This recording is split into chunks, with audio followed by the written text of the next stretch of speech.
Astaghfirullah. Bismillahirrahmanirrahim. Assalamualaikum warahmatullahi wabarakatuh. Bihamdillah wassalatu wassalamu ala rasulillah wa ala alihi wa sahbihi wa mawalah wa la hawla wa la quwata illa billahi wa ba'du. Alhamdulillah, segala puja dan puji hanya milik Allah subhanahu wa ta'ala. Salawat iring salam kita hadiahkan kepada Rasul kita Nabi besar Muhammad sallallahu alaihi wa ala alihi wasallam. Di pagi hari ini insyaallah kita akan membahas satu tema tentang sebuah keyakinan kita kepada hari akhir, dan tema ini berkisar tentang tartib yang lebih dekat kepada dalil tentang beberapa peristiwa yang akan terjadi setelah kematian. Ma'asyiral muslimin yang dimuliakan Allah subhanahu wa ta'ala, secara umum ada beberapa peristiwa yang akan berlaku pada hari akhir setelah kematian. Pertama, al-ba'tsu wal khuruju minal kubur, kebangkitan dan keluarnya manusia dari kuburan-kuburan. Yang kedua, ardul mahsyar, di mana manusia akan dikumpulkan di sebuah tempat yang disebut dengan padang mahsyar. Kemudian yang ketiga, haudun nabi, telaga Nabi sallallahu alaihi wasallam. Kemudian yang keempat, syafaatun nabi sallallahu alaihi wasallam, syafaat Nabi sallallahu alaihi wasallam. Kemudian yang kelima, al-ardu amam Allah, pembentangan amal di hadapan Allah subhanahu wa ta'ala. Kemudian yang keenam, kemudian ketujuh dan kedelapan, ini terjadi silang pendapat di antara ulama, mana yang lebih dulu, hisab, kemudian pembagian catatan atau suhuf, dan juga timbangan. Nanti saya jelaskan. Kemudian setelah itu inqisamun nas, ajwajun, manusia akan dikelompok-kelompokkan sesuai dengan amalannya di bumi. Kemudian setelah itu ada qantaratul madzalim, ada qisas di antara manusia. Dan yang terakhir, al-jannatu wan nar, adanya sorga dan neraka. Inilah yang kita akan bahas di pagi hari ini. Ma'asyiral muslimin yang dimuliakan Allah subhanahu wa ta'ala, keyakinan kita kaum muslimin bahwa manusia pasti dibangkitkan. Dan bagaimana caranya Allah subhanahu wa ta'ala membangkitkan? Ada yang mengatakan bahwa ketika Allah subhanahu wa ta'ala hendak membangkitkan manusia, maka Allah akan turunkan hujan yang sangat deras. Kemudian hujan itu akan membasahi semua tanah di bumi. Tentu bumi bukan bumi yang kita pijak hari ini, tetapi bumi yang sudah dirubah. Yauma tubaddalul ardu ghairal ardi, bumi yang sudah dirubah bentuknya oleh Allah subhanahu wa ta'ala dari bulat menjadi terhampar, sehingga tidak ada satu jengkal tanah pun kecuali hujan akan menembus bumi itu. Dan di dalam bumi itu ada tulang-tulang ekor manusia. Inilah di antara makhluk Allah subhanahu wa ta'ala yang tidak dihancurkan pada hari kiamat.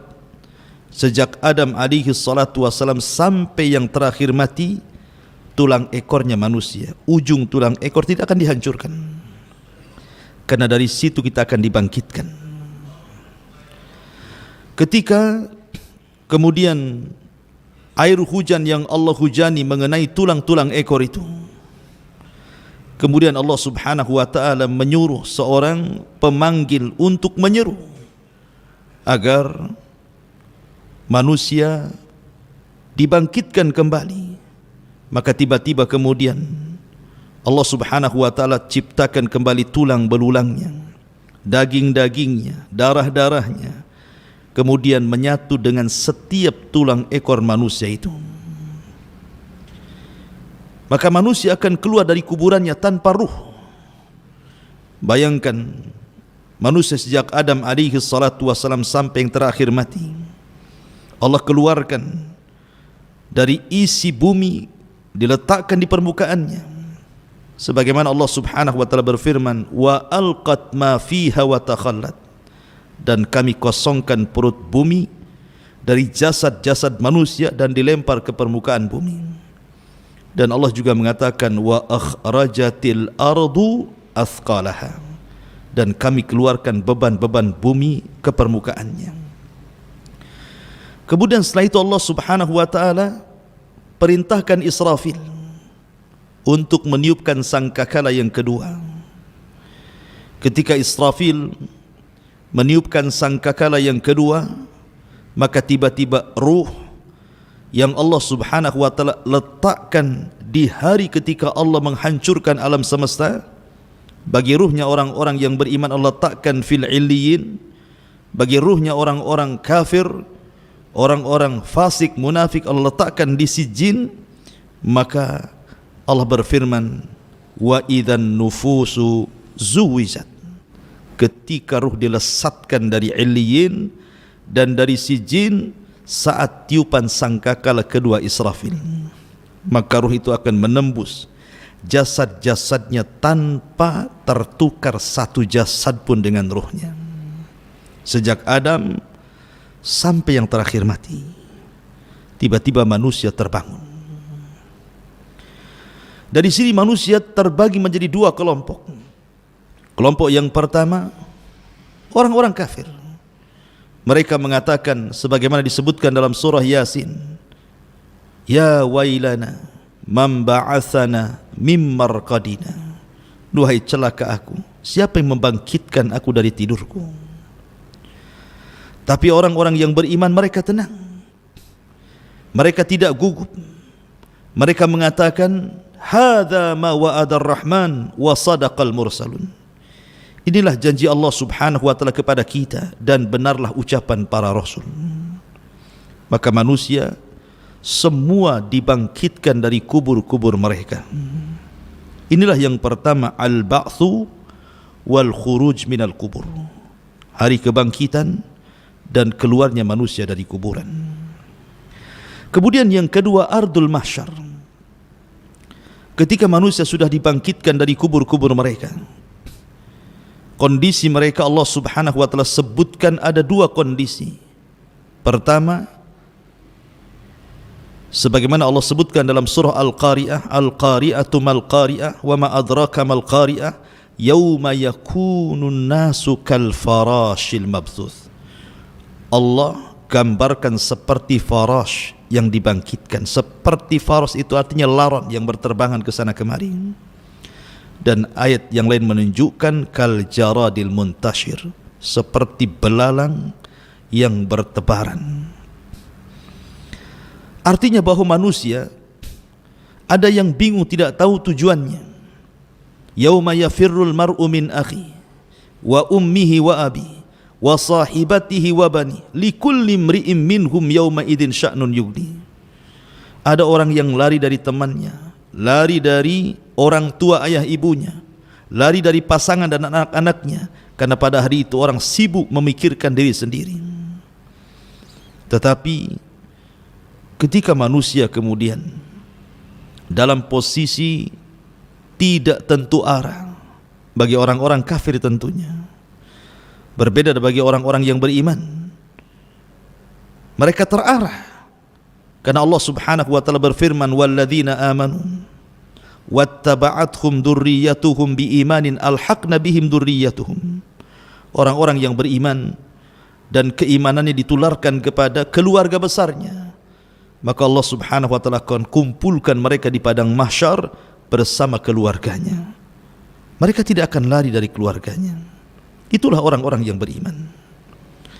Ma'asyiral muslimin yang dimuliakan Allah Subhanahu wa taala.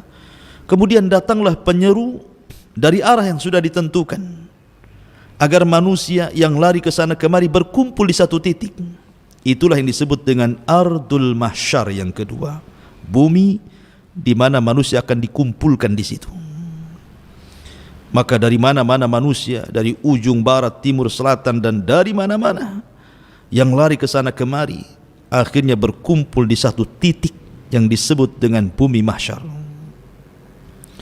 Ma'asyiral muslimin yang dimuliakan Allah Azza wa Jalla, disinilah manusia akan mengalami kesulitan hidup. Bagaimana tidak, matahari didekatkan 1 mil di atas kepala, tidak ada makanan, tidak ada minuman, keringat bercucuran. Ada yang tenggelam seluruh badannya dengan keringatnya, ada yang tenggelam dengan keringatnya satu dada, satu pusar, satu lutut, sesuai dengan amalannya di dunia. Akan tetapi yang tersengat matahari itu hanya orang-orang kafir. Orang-orang yang beriman tidak akan tersengat matahari, karena ada naungan yang menaungi mereka. Sebagaimana Allah Subhanahu wa ta'ala terangkan bahwa orang-orang yang beriman itu fi dhilalin wa uyun, mereka akan ada payung yang akan menahan sinar matahari langsung ke atas kepala mereka. Mereka dinaungi. Itulah orang-orang yang beriman. Mereka tidak akan kepanasan, tidak seperti kepanasan orang-orang kafir, sehingga cucuran keringatnya sampai menenggelamkan mereka, sehingga kalau seandainya kapal dijalankan di atas keringatnya, maka kapal itu bisa berlalu. Ma'asyiral muslimin yang dimuliakan Allah Subhanahu wa taala, saat manusia kehausan karena mereka dibangkitkan dari kubur-kubur mereka, ibaratnya kita tertidur lama, kemudian kita dibangunkan, tentu yang pertama kali kita akan cari air karena kita haus. Coba saja Anda tidur 3 hari 4 hari kemudian terbangun, pasti yang ditanya air. Maka peristiwa yang ketiga adalah haudun Nabi sallallahu alaihi wasallam, telaga Nabi. Dan setiap nabi diberikan telaga. Dan Nabi sallallahu alaihi wasallam diberikan telaga. Panjangnya perjalanan 1 bulan, lebarnya perjalanan 1 bulan. Gelas ciduknya sejumlah bintang yang ada di langit. Air telaga Rasul warnanya putih, lebih putih dibandingkan susu. Rasanya lebih manis dibandingkan madu. Orang yang minum dari telaga itu, kata Nabi SAW, man syariba minhu falam yadma abada. Orang yang minum dari telaga itu tidak mungkin haus selamanya. Ma'asyiral muslimin yang dimuliakan Allah Azza wa Jalla, maka mulailah setiap umat mencari nabinya, dan Nabi SAW sudah menunggu di telaganya. Maka satu persatu umat Rasul dan umat-umat yang lain meminum dari telaga yang sudah Allah Subhanahu wa taala anugerahkan kepada setiap nabi termasuk Rasul sallallahu alaihi wasallam. Dan yang pertama meminum telaga Rasul adalah ahlul Yaman dari kalangan Ansar, sahabat Nabi sallallahu alaihi wasallam. Kemudian disusul dengan Muhajirin, kemudian disusul dengan orang-orang mulia setelahnya. Tetapi tiba-tiba ada umat Rasul yang hendak mendekati telaga itu, tiba-tiba diusir, dihalau para malaikat. Sehingga kemudian Nabi SAW, karena dia seorang Nabi yang memiliki kasihan dengan umatnya, berteriak-teriak dan mengatakan, ummati ummati ya Rabb, itu umatku, biarkan mereka minum. Tapi Allah Subhanahu wa ta'ala katakan, ya Muhammad, innaka la tadri ma ahdatsu ba'dak, innahum ghayyaru wa baddalu. Wahai Muhammad, engkau tidak tahu apa yang terjadi dengan umatmu sepeninggalmu.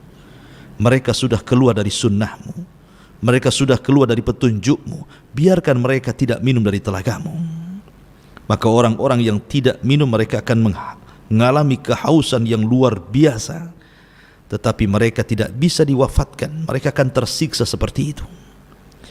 Ma'asyiral muslimin yang dimuliakan Allah Subhanahu wa taala, setelah kemudian umat-umat meminum dari air telaga setiap para nabinya, ada yang minum dan ada yang dihalau, maka disinilah kemudian manusia akan masuk pada proses yang keempat yang disebut dengan syafa'atun nabi.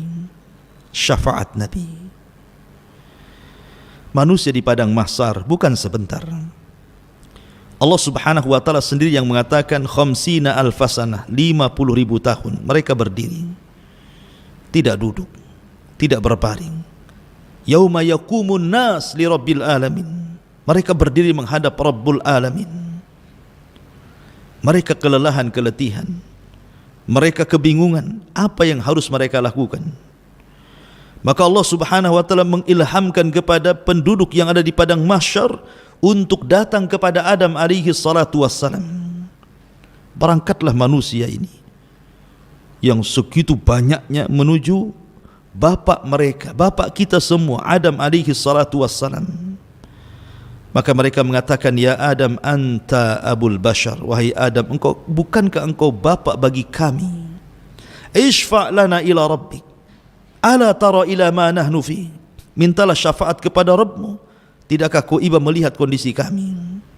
Tapi Adam alaihi salatu wassalam i'tidar, memberikan uzur dan mengatakan, nafsi nafsi idhabu ila nuh, aku tidak sanggup, pergi kalian, cobalah kalian temui nabi, rasul dan ulul azmi yang pertama, Nuh alaihi salatu wassalam.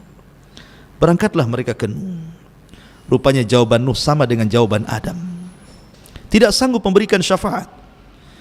Nuh alaihi salatu wassalam justru mengatakan, nafsi nafsi idhabu ila Ibrahim, pergilah kalian, aku tidak bisa memberikan syafaat kepada kalian. Berangkatlah kepada Ibrahim, Nabi Allah Ibrahim, ulul azmi yang kedua dari kalangan para nabi dan rasul. Berangkatlah mereka kepada Ibrahim alaihi salatu wassalam. Tapi Ibrahim pun punya alasan, tidak bisa memberikan syafaat karena dia pernah berdusta 3 kali dusta, sehingga Ibrahim i'tidar meminta uzur, kemudian mengarahkan manusia, datanglah kalian kepada ulul azmi yang ketiga. Siapa? Musa alaihi salatu wassalam. Musa pun memberikan uzur, tidak bisa memberikan syafaat karena dia pernah membunuh orang, dan Musa mengarahkan kepada ulul azmi yang keempat, Isa alaihi salatu wassalam. Tapi Isa pun tidak sanggup berikan syafaat, tapi tidak menyebutkan uzurnya. Tapi Isa mengarahkan kepada ulul azmi yang terakhir, Rasul kita Sayyidun awwalina wal akhirin, Sayyidul anbiya wal mursalin, Nabi besar Muhammad sallallahu alaihi wasallam.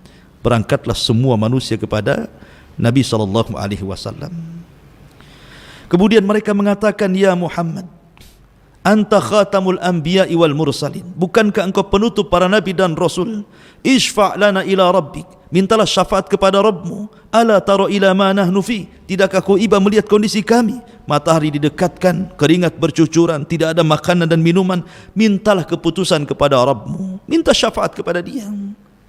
Maka Nabi SAW mengatakan, analah, kan ku coba. Maka Nabi SAW diarahkan oleh Allah untuk sujud di bawah arasy-Nya dengan sujud yang panjang dan lama, sampai akhirnya Allah mendatangi Rasul SAW dan mengatakan, irfa ra'saka ya Muhammad, sal tu'ta, qul tusma, ishfa tushaffa. Wahai Muhammad, angkat kepalamu, bicara kau didengar, minta kau diberi, minta syafaatlah kau diberikan syafaat. Maka Nabi SAW akhirnya memberikan syafaatul uzmah bagi semua manusia, semua umat, baik umat Rasul atau umat sebelumnya. Dan itulah syafaat khusus yang Allah berikan kepada Rasul sallallahu alaihi wasallam dan tidak diberikan kepada para nabi dan rasul sebelumnya. Baru setelah pemberian syafaat, tentu syafaat itu ada 2 syarat, al-idhn war ridha, izin dari Allah, dan orang yang akan diberikan syafaat dapat ridha dari Allah Subhanahu wa taala. Dan manusia yang paling bahagia mendapatkan syafaat pada hari itu adalah orang yang senantiasa mengucapkan kalimat la ilaha illallah. As'adun nas bi syafaati yaumal qiyamah man qala la ilaha illallah. Manusia yang paling bahagia dengan syafaatku, kata Rasul, adalah orang yang istiqamah dengan kalimat la ilaha illallah. Tauhid, akidah, tidak menyekutukan Allah subhanahu wa ta'ala. Ma'asyiral muslimin yang dimuliakan Allah azza wa jal, baru setelah itu al-ardu amam Allah, penampakan amal kita di hadapan Allah. Liyurau a'malahum faman ya'mal mithqala dzarratin khairan yarah wa man ya'mal mithqala dzarratin syarran yarah. Liyurau a'malahum, Allah akan memperlihatkan amalannya, dan Allah subhanahu wa ta'ala akan memanggil satu persatu manusia dan akan mengajak bicara dengan mereka. Anda jangan bayangkan bagaimana Allah subhanahu wa ta'ala mengajak bicara satu persatu, sementara manusia yang dibangkitkan sejak zaman Adam sampai yang terakhir itu jumlahnya entah berantah berapa. Yang jelas innallaha ala kulli syai'in qadir, la tas'al amman yaf'al wahum, la tas'al amma yaf'al wahum yus'alun. Allah itu atas segala sesuatu mampu. Jangan kau tanya perbuatan Allah, Allah yang bertanya perbuatan kalian. Allah mampu mengajak bicara satu persatu. Tetapi ada juga orang-orang yang ketika dibangkitkan tidak dilihat Allah, tidak diajak bicara Allah, tidak disucikan Allah subhanahu wa ta'ala, dan sudah disiapkan adab yang pedih, na'udzubillah. Karena memang kondisi orang-orang yang dibangkitkan itu berbagai macam. Di padang mahsyar ketika manusia dibangkitkan, ada yang dibangkitkan itu ketika dibangkitkan badannya sebesar semut. Di tengah-tengah manusia yang sangat besar sehingga dia harus terseok-seok menghindari kaki yang akan menginjaknya. Siapa mereka? Al-mutakabbirun, orang yang sombong di dunia merasa besar, di akhirat Allah kecilkan.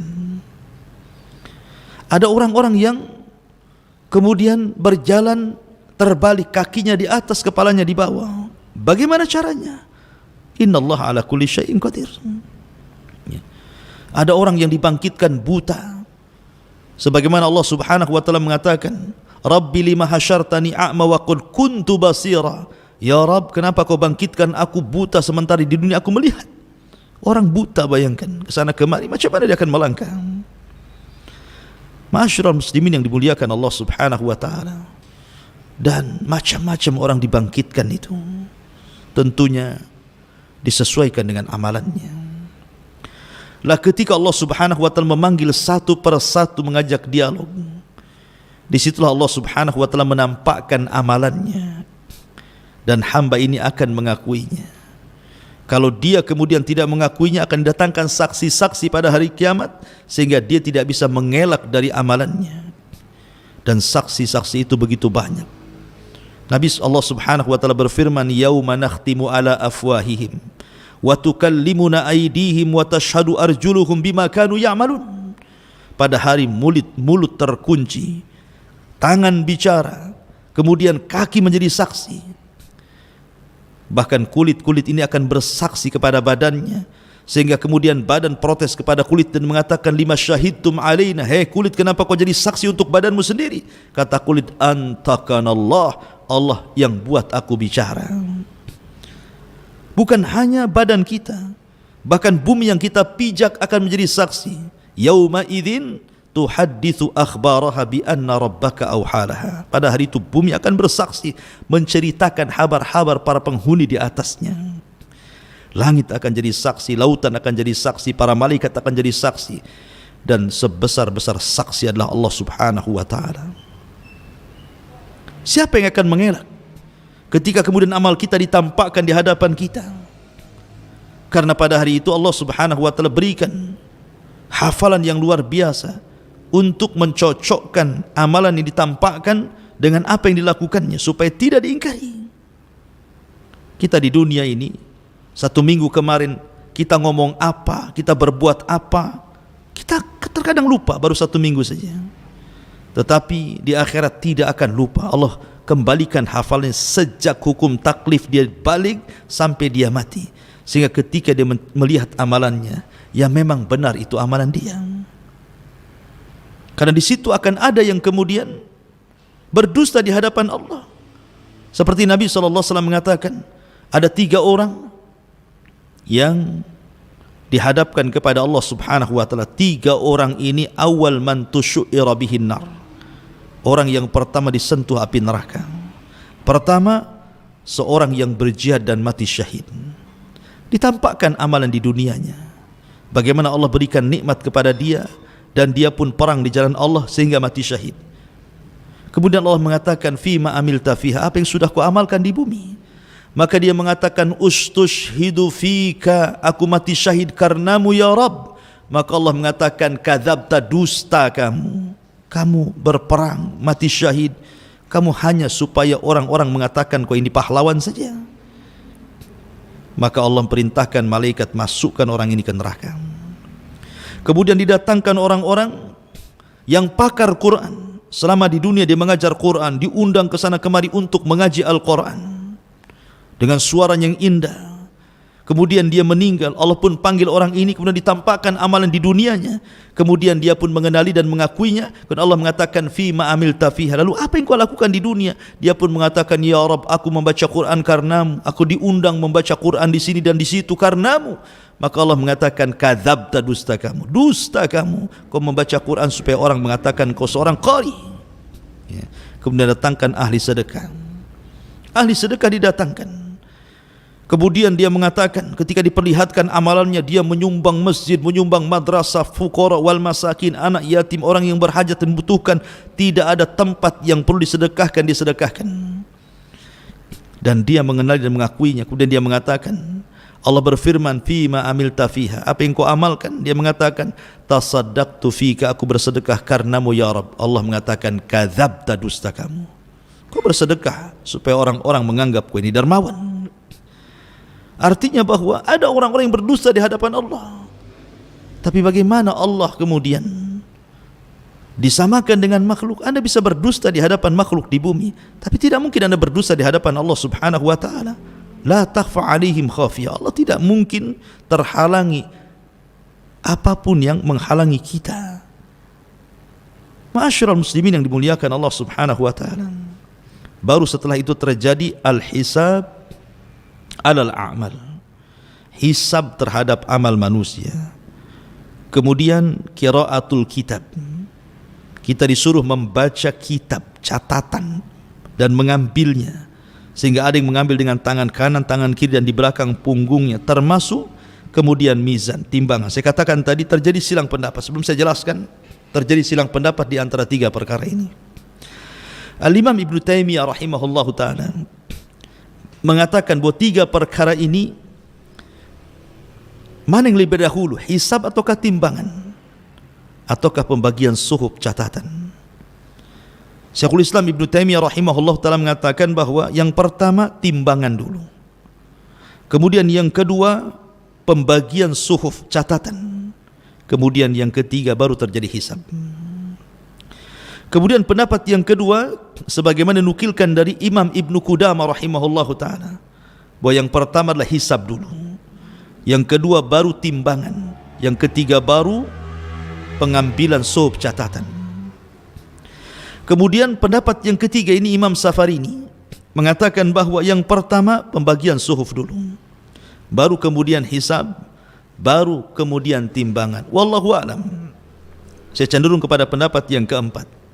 Dan ini pendapat Al-Imam Al-Baihaqi yang dikuatkan oleh Al-Hafidh Al-Hakami rahimahumullahul jami', mengatakan bahwa yang pertama hisab, setelah hisab baru kemudian suhuf, pengambilan suhuf, kemudian yang terakhir baru mizan, timbangan.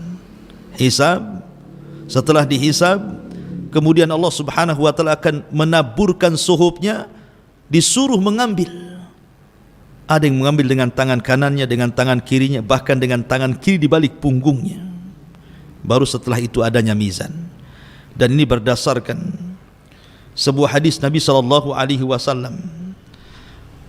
di mana hadis ini disebutkan oleh sahabat Abdullah ibn Umar radhiyallahu an. Dia aku mendengar Nabi SAW bersabda, ketika Allah Subhanahu wa taala mendekatkan seorang hamba pada hari kiamat, kemudian dia mengakui dosa-dosanya, sehingga idza ra'a annahu qad halak, ketika dia melihat bahwa dia akan hancur, maka Allah Subhanahu wa taala mengatakan, inni satartuha 'alaika fid dunya wa ana aghfiru halaka al-yauma. Ketika engkau di dunia, aku tutup aibmu, maka pada hari ini aku ampuni dosamu. Jadi ada seorang hamba kemudian dihadapkan ke hadapan Allah Subhanahu wa taala. Kemudian Allah bertanya soal nikmat yang Allah anugerahkan selama di dunia. Bukankah aku sudah memberi ini dan itu? Iya, betul. Bukankah aku sudah memberi ini dan itu? Iya, betul. Kenapa kau begini dan begitu?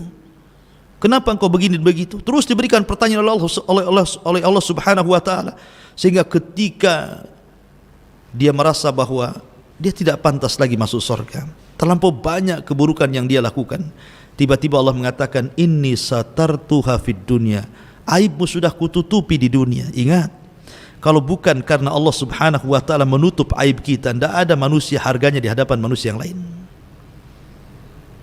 Manusia dihormati itu karena Allah tutupi aibnya. Kalau aib kita dibongkar oleh Allah, satu dunia manusia pasti menghinakan manusia. Maka beruntunglah, bersyukurlah Allah tutup aib kita sehingga banyak orang yang muliakan kita. Dan nikmat dari Allah Subhanahu wa taala, siapapun dia.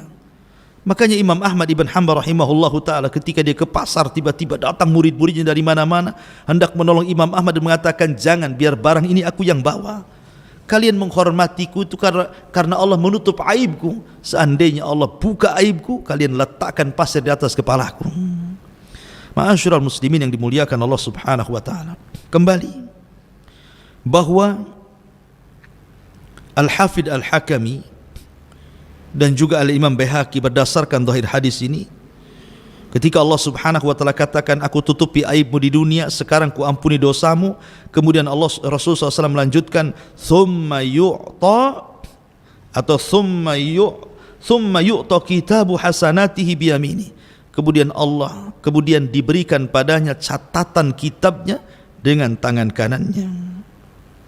Adapun orang kafir dengan tangan kirinya. Dari sini Allah Subhanahu wa taala katakan, wa man adlam mimman iftara 'ala Allahi kadhiba ulaika yu'raduna 'ala rabbihim wa yaqulul ashhad haula'i alladhina kadzabu 'ala rabbihim ala la'natullah 'ala adh-dhalimin. Dan siapakah yang lebih zalim dari orang-orang yang mengada-adakan sebuah kebohongan terhadap Allah? Mereka itu akan dihadapkan kepada Allah, dan para saksi akan berkata, orang-orang inilah yang telah berbohong terhadap Tuhan mereka. Ingatlah laknat Allah ditimpakan kepada orang-orang zalim. Dari zahir hadis ini, maka sangat cocok dengan pendapat Al-Imam Al-Baihaqi yang dikuatkan Al-Hafidh Al-Hakami, bahwa proses antara hisab, mizan dan suhub itu diawali dengan hisab dulu, baru pembagian catatan, baru kemudian terjadi mizan.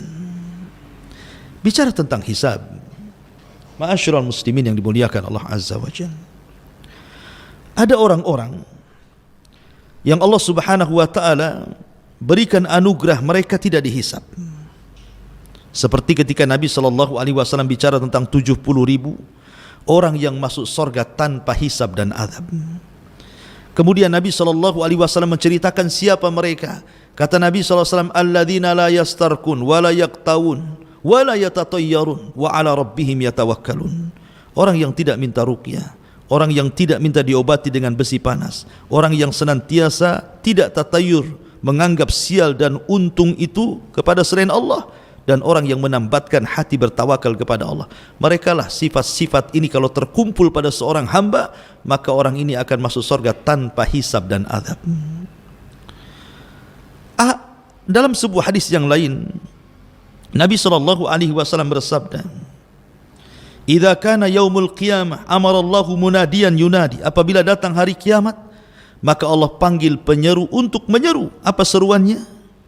Seruannya, man kana lahu 'ala Allah ajrun barang siapa yang punya pahala di sisi Allah, berdirilah kalian. Kemudian berdiri orang-orang yang ketika di dunia suka memaafkan, mudah memaafkan. Faman 'afa wa aslaha fa ajruhu 'ala Allah. Karena Allah mengatakan barang siapa yang suka memaafkan, suka mengislah, maka pahalanya akan diberikan kepada Allah. Maka orang yang suka memaafkan dan suka islah, maka mereka akan masuk surga tanpa hisab dan adab. Kemudian orang yang kedua, Nabi SAW menjelaskan, kemudian penyeru akan mengatakan, siapa yang punya pahala di sisi Allah Subhanahu wa taala, falyakum, berdirilah. Maka kemudian berdirilah orang yang kedua. Kemudian dikatakan kepadanya bahwa dia sudah melakukan ini dan itu.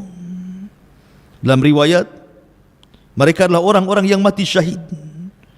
Maka orang-orang yang mati syahid, mereka punya pahala di sisi Allah Subhanahu wa taala. Maka dikatakan kepada orang-orang yang mati syahid, masuklah kalian ke dalam surga tanpa hisab dan azab. Kemudian juga penyeru menyerukan lagi, siapa yang punya pahala di sisi Allah Subhanahu wa taala, falyakum, berdirilah. Kemudian berdirilah orang-orang yang memiliki sifat ini, sifat itu, dan begitu seterusnya. Akhirnya kemudian orang-orang ini dimasukkan tanpa hisab dan tanpa adab, direct masuk surga. Sebagian para ulama ketika menyebutkan amalan-amalan yang mendatangkan seseorang sehingga ketika dia masuk surga tanpa dihisab dan diadab, di antara amalannya adalah amalan-amalan pertama, orang-orang yang istiqomah. Yang kedua, orang-orang yang punya akhlak yang indah. Yang ketiga, orang-orang yang senantiasa menjaga kewajiban-kewajiban Allah. Kemudian yang keempat, orang yang ittiba'us sunan, senantiasa mengikuti sunnah Nabi. Kemudian yang kelima, al-qiyam bi'a'malil ukhra, dia berusaha untuk beramal dalam rangka untuk orang lain, kebaikannya diberikan kepada orang lain. Karena orang yang paling manfaatlah anfa'uhum linnas, orang yang manfaat bagi orang lain. Dan begitu seterusnya, termasuk orang yang menjalankan perintah, menjauhi larangan, kemudian sungguh-sungguh dalam beramal saleh, kemudian menjauhi larangan-larangan Allah Subhanahu wa taala. Maka amalan-amalan ini, kata para ulama, salah satu penyebab orang akan dibebaskan dari hisab dan adab. Jadi yang pertama ada hisab, maksudnya ada orang-orang yang tidak dihisab. Yang kedua, orang-orang kafir, mereka dihisab, tetapi bukan dihisab amalannya. Karena orang kafir tidak punya amalan, apa yang mau dihisab?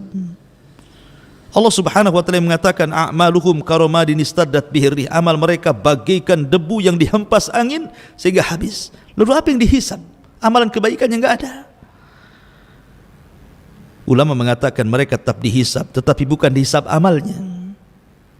Karena orang-orang kafir, orang musyrik tidak punya amalan. La in asyrakta la yahbatanna amaluka wa la takunanna minal khasirin. Kalau engkau melakukan kesyirikan, habis, lebur semua amalanmu dan kau termasuk orang-orang yang merugi. Maksud hisab bagi orang kafir hanyalah hisab takrir, hisab pengakuan kekufuran mereka. Bukankah kau sudah berzina ya? Bukankah kau sudah minum khamr ya? Bukankah kau sudah begini, semua maksiat disebutkan dan dia mengiyahkan semuanya. Itulah hisabnya bagi orang-orang kafir, hisab takrir, formalitas, karena mereka tidak akan masuk surga. Ya. Kemudian bagi orang yang beriman, hisabnya dua. Ada hisaban yasira, memang mudah. Ada hisaban asira, hisab yang sulit. Apa bedanya hisab mudah dan hisab sulit? Kalau hisab itu mudah, ini disebut dengan hisabul ardi, di mana seseorang mukmin ketika dihadapkan kepada Allah, dia tidak dituntut menjawab pertanyaan. Dia hanya disuruh mendengarkan. Ketika Allah Subhanahu wa taala menyebutkan pahala dan dosanya di bumi, dia mendengarkan semuanya. Ya. Dia mengakui, tapi dia tidak dituntut untuk menjawab. Maka ini hisaban yasira, hisabnya mudah. Tapi yang kedua dituntut menjawab. Bukankah aku sudah begini dan begitu? Kemudian dia menjawab, bukankah aku sudah begini dan begitu? Kemudian dia menjawab. Kalau terjadi dialog ketika hisab, maka Rasul mengatakan man nukisha fil hisab udzib. Siapa yang terjadi perdebatan antara Allah dan hambanya ketika dihisab, pasti akan diazab orang ini. Itulah isaban asira, isab yang sulit sekali. Ya. Dan manusia sekali lagi harus tinggal di padang mahsyar itu 50.000 tahun. Apakah semua manusia tinggal 50.000 tahun? Tidak. 50.000 tahun itu hanya berlaku kepada orang-orang kafir saja. Orang yang beriman tidak akan lama hisabnya. Nabi SAW hanya menyebutkan hisabnya bagi umat Rasul, dan umat Rasulullah orang yang pertama dihisab. Kata Nabi SAW, nahnul awwalun, nahnul akhirun, al-awwalun. Kita umat yang terakhir, tapi orang yang pertama dihisab. Dan hisabnya umat Islam cepat, ma'ruf, sesuai dengan akal, karena memang usia umat kita tidak panjang. Hanya sekitar 60-70 tahun saja, sehingga tidak banyak yang dipertanggungjawabkan. Berbeda dengan umat dulu yang panjang-panjang, amalannya juga banyak, maksiatnya juga banyak, sehingga lama pula hisabnya bagi mereka. Tapi hisabnya bagi umat Islam, umat Rasul yang beriman, hanya separuh hari saja. Tapi jangan sangka separuh hari itu sebentar, karena separuh hari akhirat berbeda dengan separuh hari di dunia.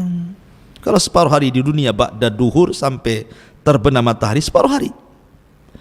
Tapi satu hari kehidupan akhirat, kata Allah Subhanahu wa taala, inna yauman inda rabbika ka alfi sanatin mimma ta'uddun. Satu hari kehidupan akhirat bila dibandingkan dengan kehidupan dunia, lamanya sama dengan 1000 tahun. Artinya separuh hari itu 500 tahun. Makanya ada hadis yang mengatakan orang-orang fakir yang beriman akan masuk dulu ke sorga, sementara orang kaya akan masuk sorga belakangan setelah setengah hari dari orang-orang fakir yang beriman. Karena ya, orang kaya banyak hisabnya. Min aina iktasabahu wa fima anfaq. Dari mana kau dapati harta itu, kemana kau belanjakan? Ma'asyiral muslimin yang dimuliakan Allah Subhanahu wa taala.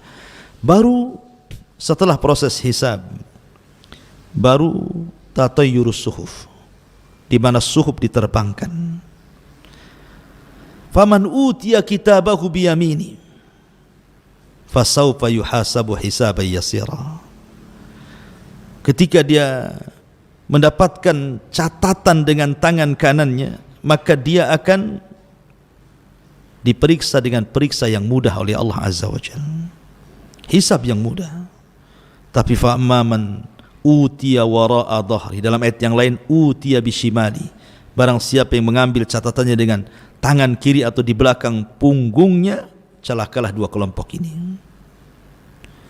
Adapun orang-orang yang telah mendapatkan catatannya dan Allah Subhanahu wa taala sudah ampuni dosa-dosanya, dengan bangganya dia mengambil catatan itu dengan tangan kanannya, kemudian dia tegak di hadapan manusia, kemudian dia mengatakan, ha umuqra'u kitabiyah, ha umuqra'u kitabiyah.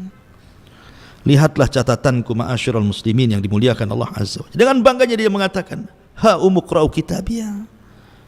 Ya. Kenapa demikian? Karena dia mengatakan, inni dhanantu anni mulakin hisabiyah.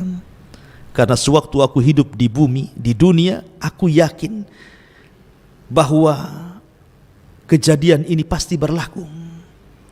Makanya aku bersungguh-sungguh untuk kejadian hari ini dengan beramal saleh, dengan salat, puasa, zakat, haji, sedekah, baca Quran, zikir. Aku sungguh-sungguh karena aku tahu akan terjadi hal ini.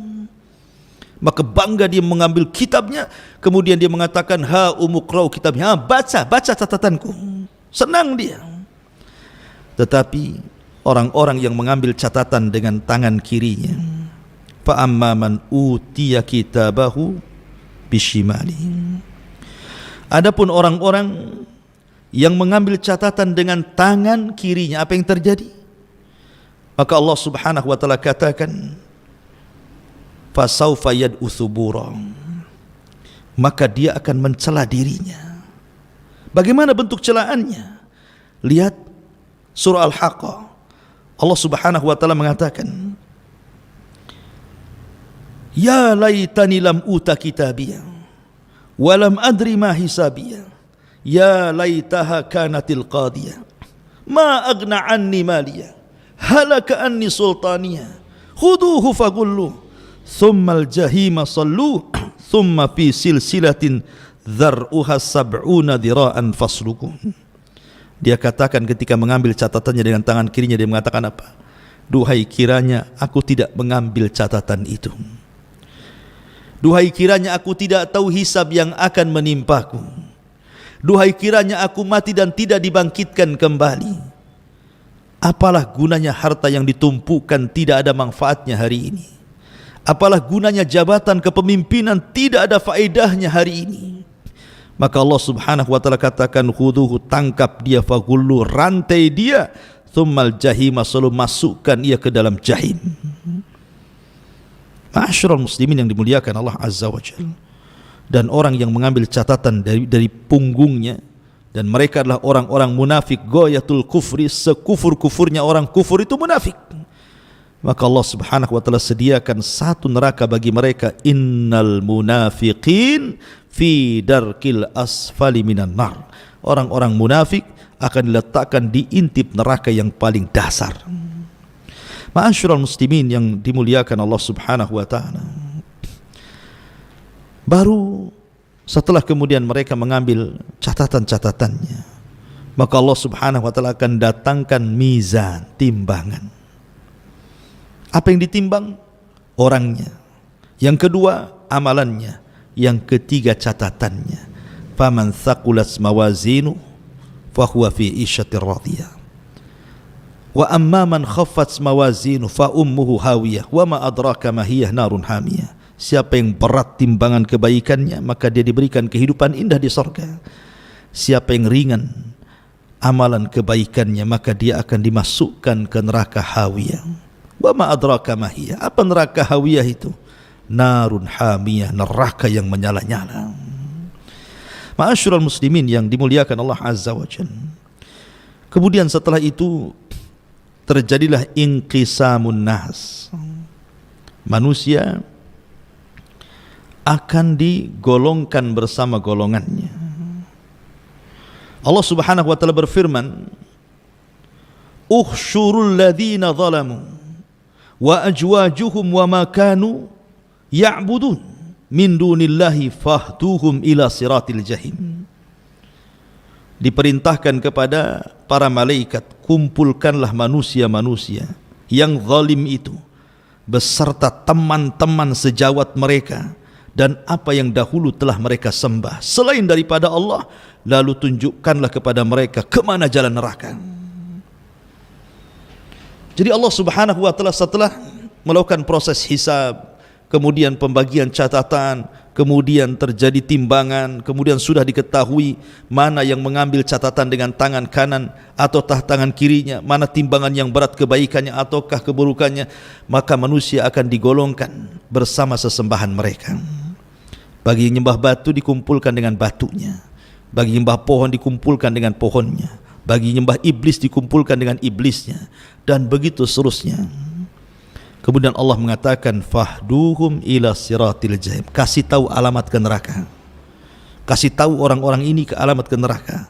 Maka Allah katakan wasiqal ladzina kafaru ila jahannam zumara. Maka Allah akan kiring orang-orang kafir untuk dimasukkan ke neraka jahannam. Nauzubillah. Ketika orang-orang kafir sudah masuk neraka, ya, ma'asyiral muslimin yang dimuliakan Allah azza wa jalla, yang sebelumnya tentu terjadi qisas dulu. Sebelum mereka dimasukkan ke dalam neraka, di sini akan terjadi qisas. Qisas antara orang yang beriman dengan orang kafir. Boleh jadi ada orang beriman menipu orang kafir, atau sebaliknya orang kafir menipu orang yang beriman. Qisas bagi orang kafir yang menipu orang beriman untuk memberatkan siksa dia di akhirat. Qisas bagi orang yang beriman yang mendolimi orang kafir mengurangi pahalanya, sehingga boleh jadi dia tidak selamat atau selamat kalau masih sisa pahalanya. Dan itu terjadi sebelum mereka menyeberang titian siratal mustaqim. Ma'asyiral muslimin yang dimuliakan Allah azza wa jalla, sampai Abdullah bin Abbas radhiyallahu anhuma mengatakan, bagaimana bentuk kisahnya? Kalau seandainya dia membunuh manusia, maka yang dibunuh akan datang kepada Allah, tangan kirinya membawa kepalanya, tangan kanannya menyeret orang yang membunuhnya, kemudian dia akan mengatakan, ya Rabb sal hadha lima qatalani, ya Rabb tanya orang ini kenapa dia sampai membunuhku. Bayi-bayi yang dibuang, bayi-bayi haram dari hasil perzinahan yang dibuang di tong-tong sampah, disolokan, di kardus sehingga tidak tertolong kemudian mati, maka Allah mengatakan wal mau'udatu su'ilat bi ayyi dzambin qutilat. Bayi itu tidak berkepala, kepalanya dipegang tangan kirinya, tangan kanannya menyeret orang tuanya dan mengatakan ya Rabb sal hadza lima qatalani, ya Rabb tanya ibuku kenapa dia membunuhku, kenapa dia sampai tega membunuhku. Wal mau'udatu su'ilat bi ayyi dzambin qutilat. Bayi-bayi itu akan bicara atas dosa apakah aku bunuh katanya. Ya, terjadi kisah di sini. Ya. Baru setelah itu manusia digolongkan menjadi 3 kelompok: mukmin, kafir, munafik. Yang kafir direct masuk neraka, tidak sempat meniti titian siratal mustaqim. Sehingga manusia cuma 2 kelompok saja, mukmin dan munafik. Disitulah Allah Subhanahu wa ta'ala membagi-bagikan cahaya kepada setiap orang-orang yang beriman. Cahaya ini disesuaikan dengan amalannya. Ada yang besar, ada yang setengah besar, ada yang kecil, ada yang redup gitu ya. Dan ini modal kita untuk meniti titian siratal mustaqim. Maka ada yang melesat seperti kilat, ada yang melesat seperti kuda balap, ada yang melesat seperti orang menunggang unta, ada yang melesat seperti orang pelari, ada yang kemudian harus jatuh kemudian bangkit, ada yang terkena kalalib. Kalalib adalah rantai yang berduri yang menghantam ke sana kemari. Terkadang terhantam harus masuk ke jahanam, terkadang dia selamat tetapi sudah habis badannya, tetapi semua karena rahmat dari Allah Subhanahu wa ta'ala. Tetapi orang-orang munafik, ma'asyiral muslimin yang dimuliakan Allah Subhanahu wa ta'ala, Allah mengatakan yauma taral mu'minina wal mu'minat yas'a nuruhum baina aydihim wa bi aymanihim bushra lakumul yaum jannatin tajri min tahtihal anhar khalidina fiha dzalika huwal fawzul azim. Pada hari engkau akan melihat orang-orang yang beriman laki-laki dan perempuan, betapa cahaya mereka bersinar di depan, di samping kanan mereka. Pada hari ini ada berita gembira untukmu. Apa itu? Kalian berhak mendapatkan sorga-sorga yang mengalir di bawahnya sungai-sungai, mereka kekal di dalamnya. Demikian itulah kemenangan orang-orang yang agung. Orang yang beriman akan selamat meniti titian siratal mustaqim. Tapi lihat bagaimana orang munafik. Allah gambarkan, yauma yaqulul munafiquna wal munafiqat lilladzina amanu dzuruna naqtabis min nurikum qila irji'u wara'akum faltamisu nuran faduriba bainahum bisurin lahu bab batinuhu fihi rahmah wa zahiruhu min qibalihil azab. Pada hari orang-orang munafik laki-laki dan perempuan berkata kepada orang-orang yang beriman, tunggulah kami, kami ingin mengambil cahaya kalian. Tetapi orang-orang yang beriman mengatakan, kembalilah kalian ke belakang kalian, carilah cahaya sendiri untuk kalian. Lalu di antara mereka dipasangkan dinding pemisah yang berpintu, di sebelah dalamnya adalah rahmat dan di luarnya azab Allah Subhanahu wa ta'ala. Orang-orang munafik hendak menipu ketika berjalan di titian siratal mustaqim. Ya, mereka bisa menipu Allah dan orang yang beriman ketika di dunia, tapi di akhirat mereka tidak bisa menipu Allah dan orang-orang yang beriman. Ma'asyiral muslimin yang dimuliakan Allah Azza wa Jalla, baru setelah manusia meniti titian siratal mustaqim, sampailah mereka di kontorah. Rupanya di sini ada kisos lagi, tetapi kisos di antara orang-orang yang beriman. Inilah yang disabdakan Nabi SAW tentang hadis muflis. Tahukah kamu siapa yang bangkrut, kata Rasul? Sahabat mengatakan, orang yang gulung tikar usahanya, orang yang tidak punya dinar, tidak punya dirham, itulah bangkrut. Kata Rasul, bukan itu. Tetapi orang yang bangkrut man ata yaumal qiyamah bi salatin wa sadaqatin wa siyamin wa hajjin wa ibadatin. Orang yang datang pada hari kiamat membawa pahala salat, pahala haji, pahala puasa, pahala sedekah dan banyak pahala ibadah. Tapi di satu sisi dia mendolimi si fulan, mencaci maki si fulan, membunuh si fulan, mengini si fulan, mengitu si fulan. Maka terjadilah kisas untuk mendapatkan keadilan. Dulu kamu mendolimi saya, ya, mana pahalamu? Maka kemudian orang yang mendolimi akan diambil pahalanya oleh orang yang didolimi. Ketika dia banyak mendolimi orang sehingga pahalanya habis dibagi-bagikan kepada orang tersebut, habis, dia tidak punya pahala lagi. Sementara orang yang didolimi masih banyak. Maka orang-orang ini akan mengatakan, mana pahalamu? Dia mengatakan, pahalaku sudah habis, terlampau banyak orang yang kudolimi. Kalau kau tidak punya pahala sebagai barter, aku punya dosa, ambillah dosaku untukmu. Inilah bangkrut. Bahasa kita kalau pedagang itu sudah hilang modalnya, banyak hutangnya, sudah hilang pahalanya, nanggung dosa orang. Itulah orang bangkrut. Maka ketika orang ini kemudian bangkrut, yang harusnya satu jengkal lagi dia masuk surga, tiba-tiba tidak bisa masuk surga. Makanya Nabi SAW mengatakan, ada seseorang antara dia dengan surga tinggal satu hasta, tinggal melangkah saja. Tapi Allah takdirkan dia beramal dengan amalan penduduk neraka, Allah catat pula menjadi penduduk neraka. Ya. Ma'asyiral muslimin yang dimuliakan Allah Azza wa Jalla. Kenapa terjadi qisas di depan surga, di depan pintu surga, kontara? Supaya ketika orang yang masuk ke dalam surga itu, wa naza'na ma fi sudurihim min ghillin ikhwana, kami cabut di dada-dada para penghuni surga itu kedengkian, karena sudah puas dengan keadilan. Di dunia walaupun mengikuti syariat Islam, belum tentu ada rasa keadilan, apalagi tidak mengikuti syariat Islam. Contoh, seseorang membunuh, kemudian keluarga korban minta dikisos dibunuh. Apakah keluarga korban puas? Tidak. Banyak yang tidak puas walaupun sama-sama dibunuh. Karena terkadang ya wajar saja dia yang membunuh preman, tapi yang dibunuh keluarga saya ini orang yang menopang kehidupan keluarga. Tanpa dia siapa yang memberi makan kami? Walaupun sudah sama-sama dibunuh, kisos nih, keadilan belum ada.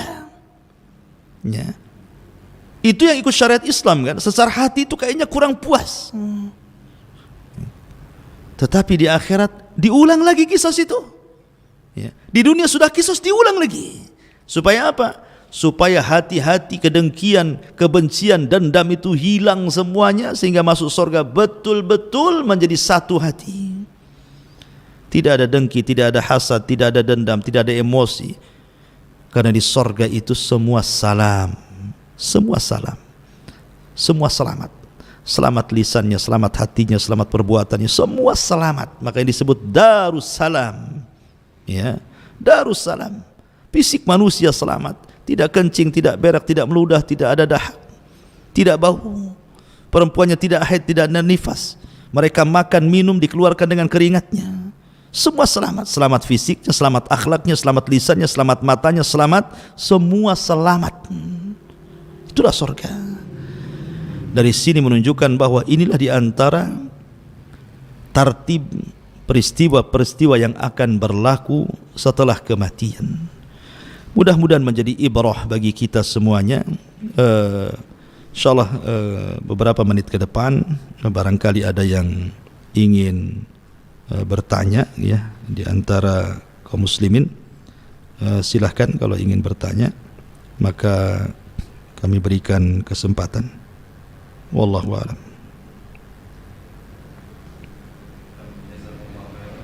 Atas penjelasannya Ustaz. Ada pertanyaan dari akun YouTube Fadli Hadi, saudara Fadli Hadi. Bismillah, mau bertanya Ustadz, antara setan dan malaikat, setan sering menggoda manusia dan malaikat menjaga dan menyuruh ke hal yang baik.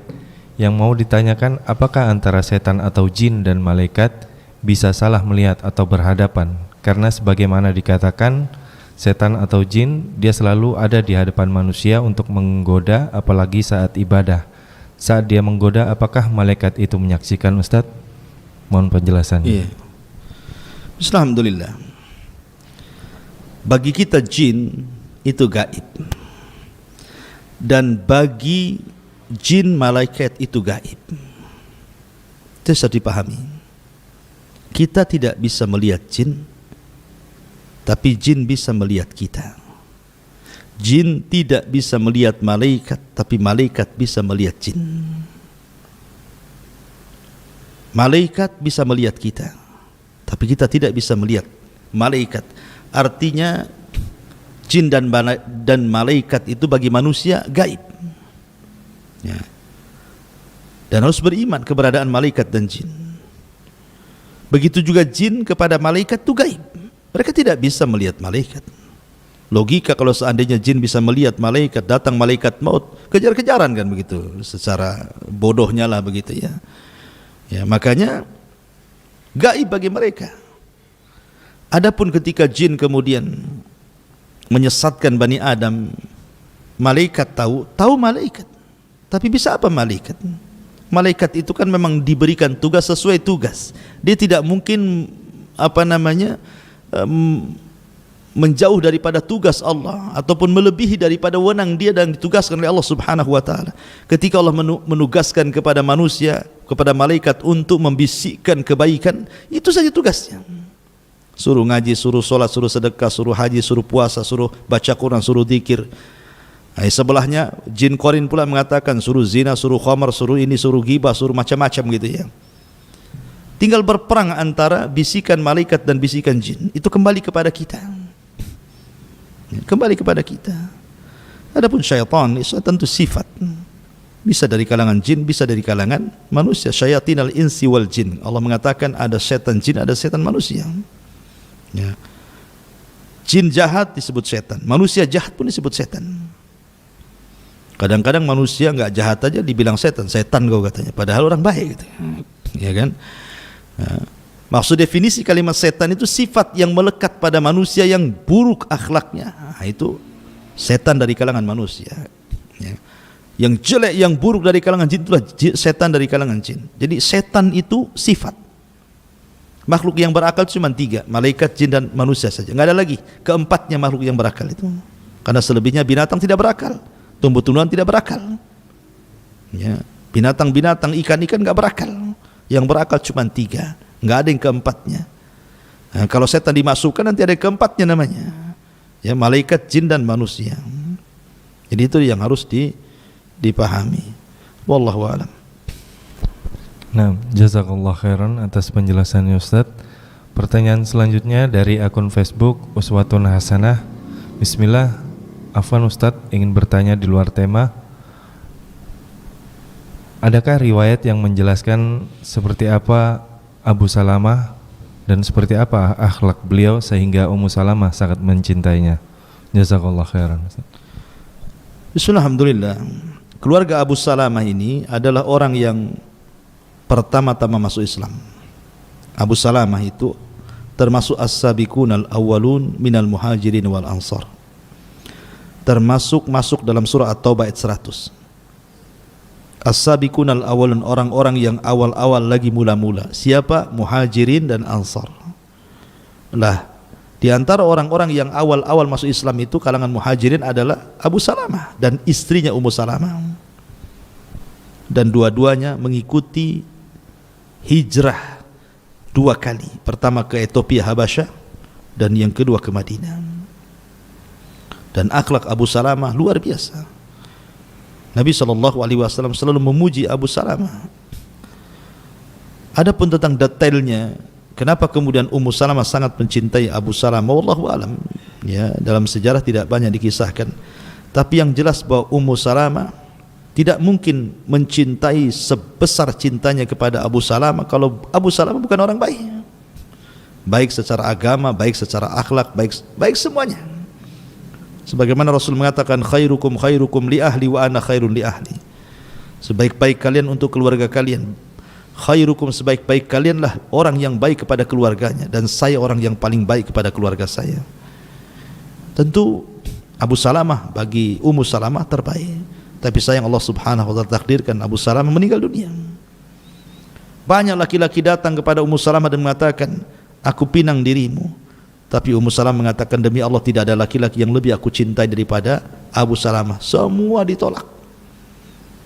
Nabi SAW ketika kematian Abu Salamah datang kepada Ummu Salamah, "Ya Ummu Salamah, bacalah doa Allahumma jurni fi musibati." Ya Allah, berikan pahala akan musibah yang menimpaku. Kemudian Rasul mengatakan, tambah lagi, wakhluf li khairan min ahli, dan gantikan Abu Salamah dengan laki-laki terbaik. Kalimat kedua Ummu Salamah tidak mau. Kalimat pertama dia mau. Ya Allah, berikan pahala kepadaku atas musibah yang menimpaku. Sampai di sini saja. Adapun harus menggantikan Abu Salamah, saya tidak mau wahai Rasul.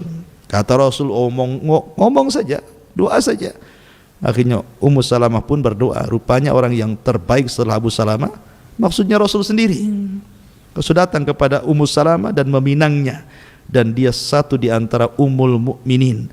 Dan dia satunya istri Rasul yang berakal. Dia tidak pencemburu. Lain dengan istri-istri Nabi yang lain, pencemburu, irian, tidak. Ummu Salamah tidak. Ummu Salamah betul-betul wanita yang bijak. Bahkan ketika perjanjian Hudaybiyah, ketika itu Ummu Salamah yang dibawa Nabi. Kita tahu bahwa umrah pertama itu, Rasul itu umrah 4 kali. Umrah Hudaybiyah, umrah Qadha, umrah Ji'rana, kemudian yang terakhir umrah ketika Hajjatul Wada. Umrah pertama Hudaybiyah enggak jadi. Kenapa? Dihadang orang-orang musyrik. Sehingga akhirnya mau perang, terjadilah perjanjian Hudaybiyah. Kemudian karena mereka sudah pakai kain ihram, tidak mungkin melepas. Karena tidak boleh melepas ihram kecuali selesai umrah. Kalau ingin membatalkan, sehingga harus menyembelih sembelihan hadyunya dan mencukur rambutnya. Rasul merintahkan sahabat mencukur rambut, tidak ada yang mau. Mereka tetap ingin umrah. Ya, maka Nabi SAW marah, ceritalah kepada Ummu Salamah. Kata Ummu Salamah, ya Rasul, kau enggak usah larang mereka mencukur rambut. Lebih baik kau panggil tukang cukur, kau cukur rambutmu di hadapan sahabat. Nanti mereka akan ikut tuh. Akhirnya Rasul perintahkan tukang cukur mencukur dirinya, disaksikan para sahabatnya. Ketika Rasul mencukur rambut, hampir mau perang untuk mendapatkan rambutnya Nabi. Setelah itu semua sahabat dicukur gundul, disembelih hadyunya. Akhirnya mereka kembali dibolehkan untuk tidak menggunakan ihram lagi, pakaian biasa, dan pulang ke Madinah. Ya. Kemudian ketika istri-istri Nabi cemburu kepada Rasul, gara-gara Nabi kalau di rumah Aisyah selalu datang hadiah, sementara ketika Rasul di rumah istri yang lain tidak ada hadiah. Yang diutus siapa? Ummu Salamah. Ummu Salamah diutus. Tolonglah Ummu Salamah ngomong sama suami kita Nabi ini. Bilanglah sama sahabat, jangan pula kalau sahabat ngasih hadiah ketika dia di rumah Aisyah, di rumah kami pula tak ada hadiah katanya. Gitu ya. Tapi Ummu Salamah menanyakan, Rasul diam, tidak jawab. Tapi dia, bagaimana Ummu Salamah itu kedudukan di antara istri-istri Nabi itu luar biasa. Ya tentunya seorang istri baik pun karena didikan seorang Abu Salamah yang meninggal. Ya suaminya terbaik, ataupun detailnya wallahu alam, saya harus baca lagi biografinya, wallahu alam. Nah, Masya Allah, jazakallah khairan atas penjelasannya Ustaz. Dan pertanyaan selanjutnya dari Abdullah. Bismillah, Ustaz, apakah benar hadis berikut yang menjelaskan bagi hamba yang beriman ketika hendak meninggalkan dunia dan menuju akhirat, turunlah malaikat dari langit dan wajahnya putih, membawa kafan dari surga dan hanut atau minyak wangi dari surga? Mohon penjelasannya Ustaz. Ya, Alhamdulillah, betul. Allah Subhanahu wa taala berfirman, tawafathum rusuluna wa hum la yufarritun. Maka akan diutus kepada mereka rasul-rasul kematian, rusulul maut, rasul kematian. Ada yang mengatakan rusul ini kan jama', berarti bukan satu malaikat yang turun. Karena tawafathum rusuluna, rasul-rasul kami, malaikat-malaikat kami. Artinya yang turun kepada orang yang sedang sakaratul maut bukan satu malaikat. Karena Allah menggunakan jama' dalam Quran. Sehingga ada sebagian ulama mentafsirkan bahwa yang datang itu 4 malaikat, 1 malakul maut dan 3 rusulul maut. Malaikat maut ma'ruf pencabut nyawa, tapi rusulul maut, rasul-rasul kematian ini, mereka lah yang membawa kain kapan dari sorga, membawa minyak wangi dari sorga, dan membisikkan di telinga orang yang hendak meninggal kalau dia seorang yang beriman, ya ayyatuhan nafsul mutmainnah irji'i ila rabbiki radiyatan mardiyah fadkhuli fi ibadi wadkhuli jannati. Hei jiwa yang tenang, keluar,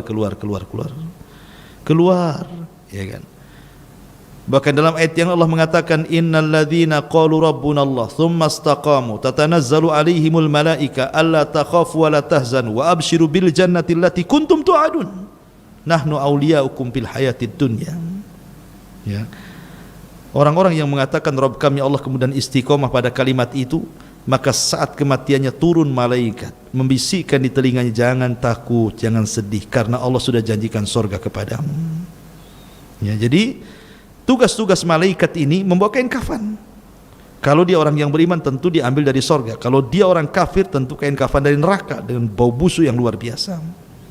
Baru setelah dikafani oleh para malaikat, ruh diangkat ke langit. Kalau dia orang yang beriman, semua pintu langit dibuka.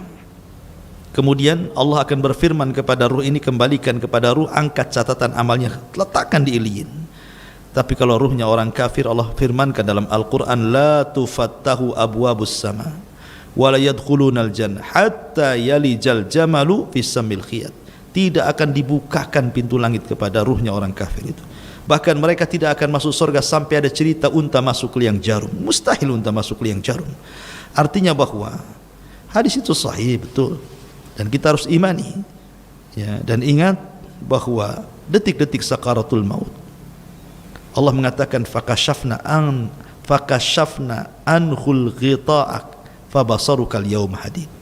Allah tampakkan, Allah singkap tabir kegaiban, sehingga terkadang kita diperlihatkan malakul maut, kita diperlihatkan catatan-catatan kita selama hidup, sehingga terkadang kita melihat banyak ekspresi orang yang meninggal itu. Ada yang senyum karena bahagia melihat catatannya. Ada yang ketika meninggal membaca la ilaha illallah, man kana akhiru kalami la ilaha illallah wal jannah.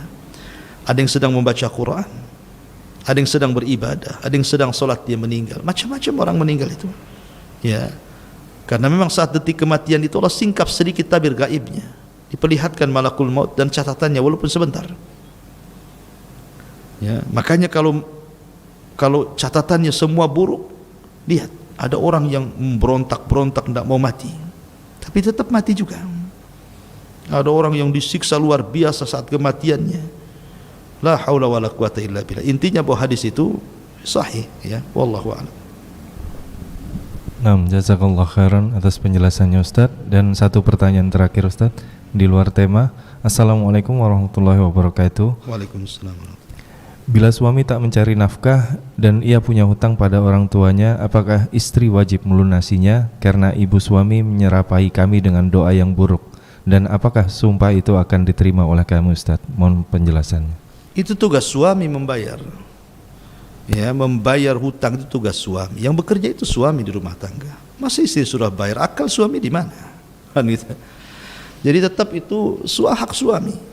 Kecuali kalau istrinya baik, memang istrinya itu ingin menolong suaminya, itu kesepakatan. Berarti istri dapat 2 pahala, membantu suami, sedekah kepada suami. Kalau suami punya hutang, ya, pemain suami punya hutang untuk kepentingan dia maksudnya, atau keluarganya. Kan istri kan gak ada kaitannya. Dia berbuat baik kepada keluarga suami itu karena suami. Istri berbuat baik kepada orang tua karena kita. Kalau kita bukan suaminya, tentu siapalah hubungan orang tua kita dengan dia, nggak ada apa-apanya kan gitu. Ya, jadi kalau umpamanya kita hutang kemudian kita kirim kepada orang tua kita bukan orang tua istri, tiba-tiba istri suruh bayari hutangnya, kan nggak masuk di akal tuh. Ya. Karena kan kepada orang tua dia, bukan kepada orang tua si istrinya kan itu ya. Atau bukan hutang itu untuk kepentingan bersama, makan karena nggak bisa makan. Ya kan, ini kan kepentingan orang lain, orang tuanya.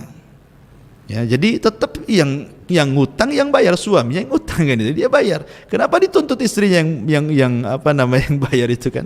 Berarti suaminya nggak tanggung jawab. Kecuali kalau memang istrinya baik, rela gitu, nggak apa-apa bang, saya ikut bantu orang tua gitu, nggak ada masalah kan gitu.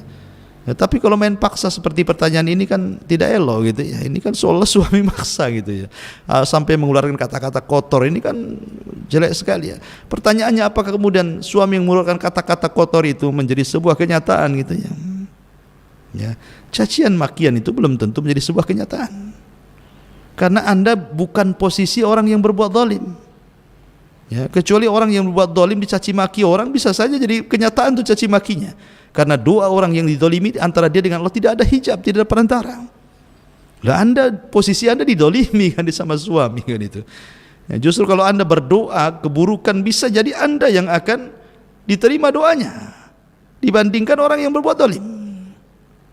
Ya, jadi nasihati suaminya jangan begitu. Ya, jangan suka mendoa-doakan keburukan dalam keluarga. Wallahu a'lam.